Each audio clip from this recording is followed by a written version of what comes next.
ating lulutuin ay gigisa lang po natin to. Zucchini po guys. Ayan.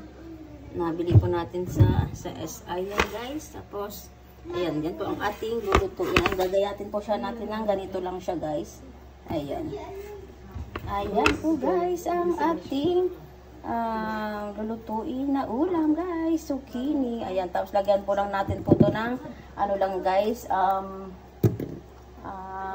Sahog na giniling, tapos dahon ng malunggay guys. Ayan, simpleng ulam po guys. Ayan, sarap. Tara guys, gawin muna natin itong ating zucchini guys.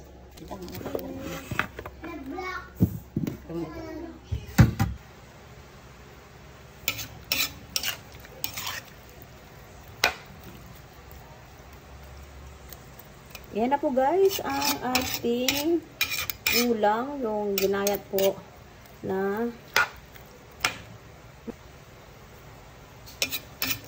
ayan na po guys ang ating ulam, yung zucchini po guys. Tapos nilagyan po natin yan, giniling siya guys. Tapos nilagyan po natin ang dahon ng malunggay.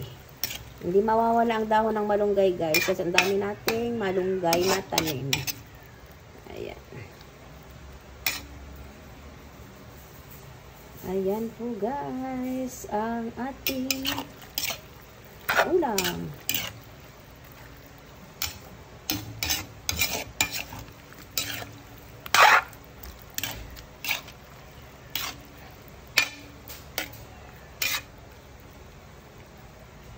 Ayan po guys, ready to serve na po ito. Kaya guys, kain na po tayo. Ayan ang ating ulam. Ayan po guys, tikman natin siya.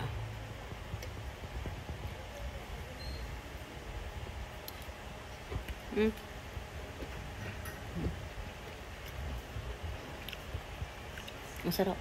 Crunchy po yung ano. Yung zucchini.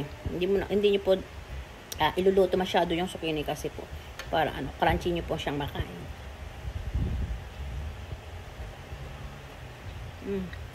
Masarap. Ayan po guys. Thank you guys for watching. Bye!